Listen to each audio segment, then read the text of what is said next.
Hey guys, what's up? It's Sarah and welcome back to my channel.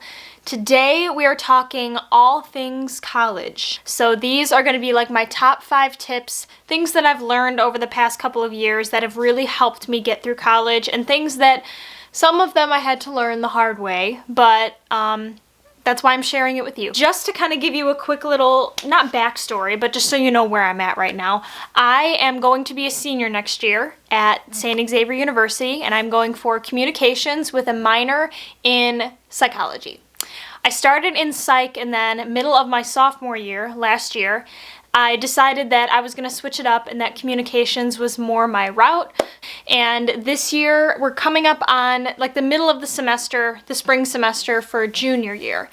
College is one of the hardest things I've ever had to do. These 5 tips that I have come up with, I think, have really been something that I've had to go through and learn myself. All right, well, let's get right into it. Before we get into the video, make sure you guys like and subscribe to my channel and check out my Instagram at unbroken_babe. And I think that's it, and we will get straight into the video.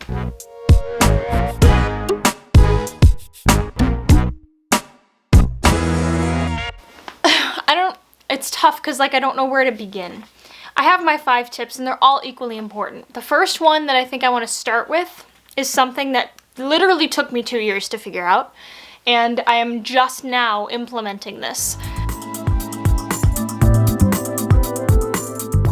I have always been someone that likes to just go.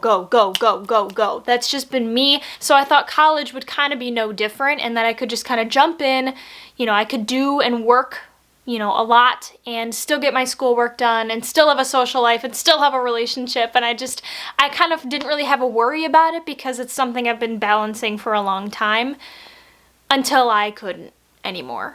The one thing that I've learned is don't overwork yourself. There is a limit. I understand working hard to get to your dreams and achieve your goals, and that's great. But there comes a point where it's unhealthy for you, but you have to realize your mental health is number one, and it should always be number one. If you get up in the morning and you can't stand your life because of work, school, overload, whatever it might be, it's time to cut back. Because obviously schoolwork is always going to be first and foremost when you're in college. That's how I've always looked at it. You're there to get your degree. It's great to work hard, but just don't overwork yourself. If you feel like you're too stressed out and you know it's not normal, scale back on some of those hours at work. Scale back on that YouTube channel that you're filming for. Scale back on the amount of hours you spend working out at the gym. Scale back on something so that you have more time to relax and to give your brain time to function. And I know I took a really long time on that, but I just wanted to enforce that because it took me 2 years to figure it out. And I always thought it was normal being in college, overworking myself. I really did think that that's just how it was supposed to be, until I realized that it shouldn't have to be that way. It doesn't have to be that way.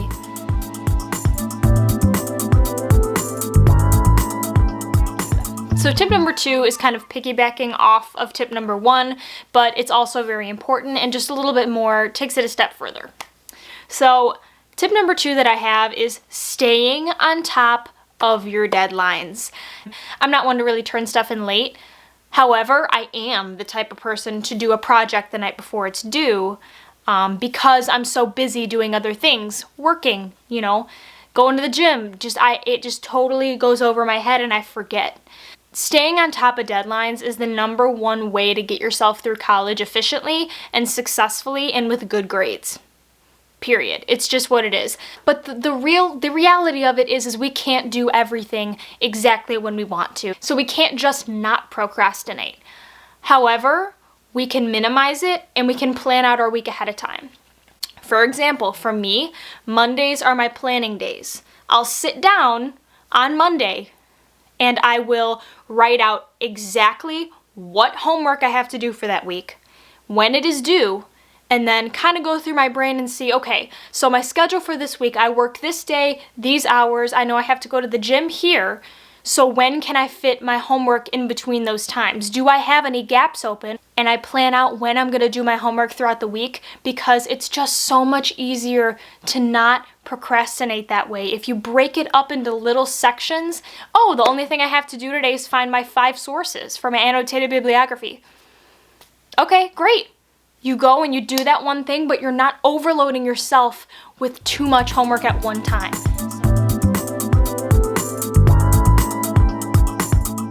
So, tip 3 that I have for you, I literally can't breathe, it's so bizarre. I'm like, oh, I'm having breathing issues right now. So tip 3 that I have is something that I feel like is not very prioritized, and I think it should be. My tip is to find time for the things you love and self-care. This goes along with the whole prioritize your mental health and your mental well-being and stress level. You need to live your life. I understand that college, like I said, is supposed to be difficult. They're supposed to load you up with homework. That's just how it is nowadays. There's a lot of homework and studying that goes along with being in college. However, you need to find time for you and plan out time for that in the week. And this could literally be taking a bubble bath and taking 35 minutes out of your day to sit in your bubble bath and just listen to music, or sit in your bubble bath and read a magazine. Something to take care of you. Because if you're not well and you feel stressed and you feel overwhelmed, it's going to show in your work, in your relationships, and in your homework. And it's just true. So find time for the things you love, and it will definitely reflect back on you and on the people that you love as well.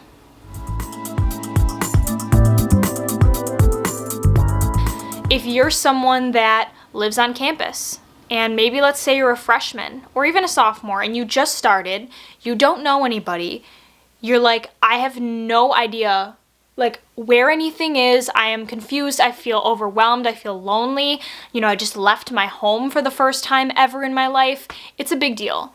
And the one thing that I can tell you is it's small and simple, but talk to people. This could be entering a club that they meet once a month, twice a month, in something you like, drawing, painting, sculpting, computers. Talk to the person next to you. Because I know I've always been so afraid to talk to people in my classes, and I still am. I will forever be that kind of person that wants to sit in the corner and just do my work and leave. That's how I've always been. But I've tried so hard recently to reach to the person next to me and say, hey, what's going on? How are you? I'm Sarah. Nice to meet you. Because I guarantee you that person is also feeling the same way as you. I personally, I go and I, do my work. If I have a question, I'll email the professor or I'll talk to him or her after class, and that's that. But it's a good idea to get to know your professors a little bit more, because they are way more willing to work with you than you think. And I'm not talking about every professor, because I've had a couple professors that I know wouldn't work with me. But for the most part, every professor that I've talked to has been so helpful and has really, really wanted to help me out. Even just emailing them and saying, hi, professor, insert your name. I'm having a really tough time on this specific topic. Can you give me some advice on where to look? Not only is that helpful on your part when they answer, but the professors know that you are really giving your all and that you are really trying to learn the information and that you're there to succeed. And then from then on, it really creates a relationship. Even though you're not talking to them per se all the time, they see you in class. They go, oh, that's Sarah. She emailed me asking about that one topic because she wanted to learn more. And it's really created more of a trust between me and whatever professor that I have. This one is, I think, something that doesn't just go for college, but something that goes for life, and life in college, life after college, whatever it might be. And this is, don't dwell on the small things. I used to let getting a low score on a quiz absolutely overwhelm me. I would sit and have breakdowns multiple times a week because I'm like, I got a B on this quiz. I got a 2 out of 10 on this quiz. I'm never going to recover. And then I'd freak out. I'd get overwhelmed. I'd start crying because then, of course, here goes my brain. with the way that it works, once one thing happens, I think about all the other bad things that happened in my day, and then it just, and I just explode. I've learned that when something like that happens, let's say I get a 2 out of 10 on a quiz, right? I take a step back and I say, okay, I didn't do so hot, okay?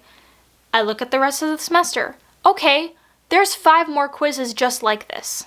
If I do well on those other 5 ones, or the other 5 quizzes, I know I can boost that grade up. Is that 2 out of 10 going to make me not get my college degree? No.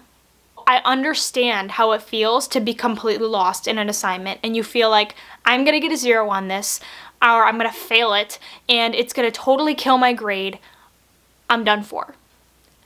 In those moments is when you need to take a step back and realize in 20 years, seriously, I'm not even kidding, in 20 years, when you have a house, when you have a family, when you're out doing whatever you're doing in the real world, are you going to look back at that 2 out of 10 on that quiz?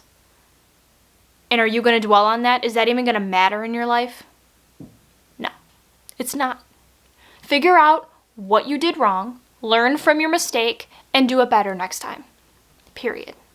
It's not something that should freak you out every time that something goes wrong. So that's one of my biggest things that I have to say is just don't dwell on the little things. Move past it, learn from it, and do better next time.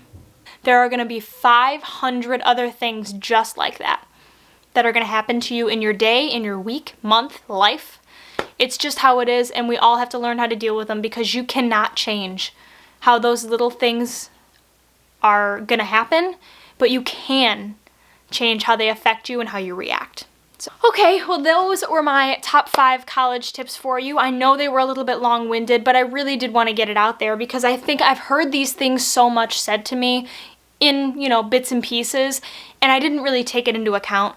But I know it can be overwhelming in college, and I dealt with it for 2 years where my mental state was just not there.